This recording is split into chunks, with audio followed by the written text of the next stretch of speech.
Let's dig in more now on the challenges facing regional banks. The cratering of New York Community Bank once again raising concerns whether other banks may face similar issues. Joining us now is WaFd Bank President and CEO Brent Beardall. Brent, welcome. Good to have you with us. It's been, by any standard, a rough year for regional banks. Maybe not including yours particularly, but it's hard for the stocks to make much progress in this environment. What do you say to investors who are concerned about the regional bank space generally, and how do you differentiate your bank from those that have run into trouble? Tyler, good to be with you, and some very good questions, and investors are rightly asking those questions. And I would say regional banks are really very strong today. Obviously, what happened last spring, that was a crisis of confidence about the depositors. Were their deposits safe with regional banks? And there was an over-reliance on uninsured deposits on the banks that failed last year, and that simply is not the case now. If you look at New York Community, I think 3/4 of their deposits are insured deposits. And really, it comes down to a credit quality question, something that we've all been asking the question since the pandemic started. What would happen with the values of commercial real estate? And then even if you look at commercial real estate, one of my personal pet peeves is that is far too broad of a category. We need to ask what types of commercial real estate. And within commercial real estate, I think the real question is how much office exposure and what does that exposure look like? Well, there's commercial, as you point out, there's commercial real estate, and then there's commercial real estate. There's offices, industrial, retail, apartment buildings. With specific reference to WaFd, how much do you have of your loan book is in offices?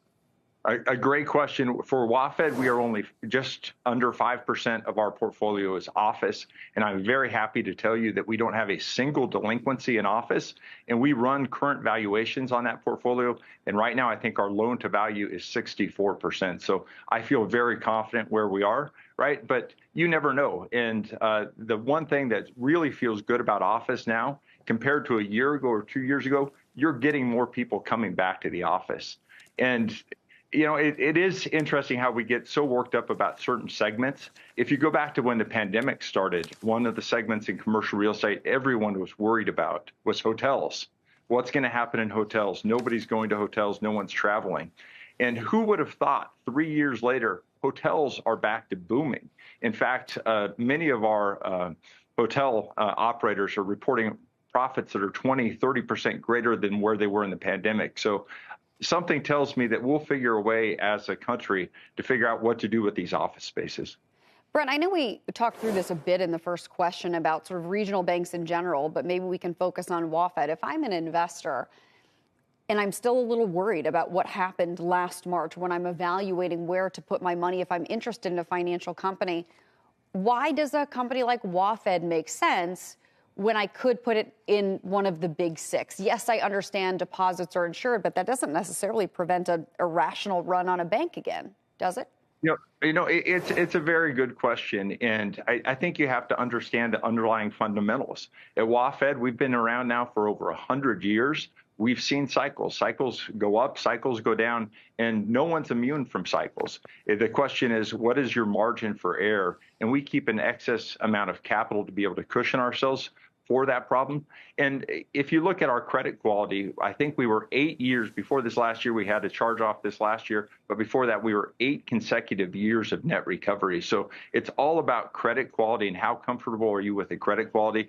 And I am happy to go into great detail about the credit quality of WaFd. I think you can sleep well at night with WaFd in your portfolio. Let me turn to the recently, you've gotten approval to close a deal with Burbank, which is a banking entity in California. A couple of questions here. Number one, this was a deal that you announced in November of 2022, as I recall. It took a long time to get approval. Was that approval delayed because the FDIC and regulators were looking more closely at regional banks than they might have previously? Absolutely, it was. So to give the listeners some perspective, we're a $22 billion bank. Burbank is $8 billion, so it will take us to a $30 billion bank on a combined basis. And as you call out, we announced the transaction in November of 2022, so 14 months. And we've had so many questions. Why the delay? And quite simply, the FDIC and the other regulatory agencies, they're being very thorough right now. The last thing they want to do is allow a merger to happen and the resultant institution wouldn't be strong. So we were very gratified that after all of the homework that they did, that they saw fit to approve our transaction.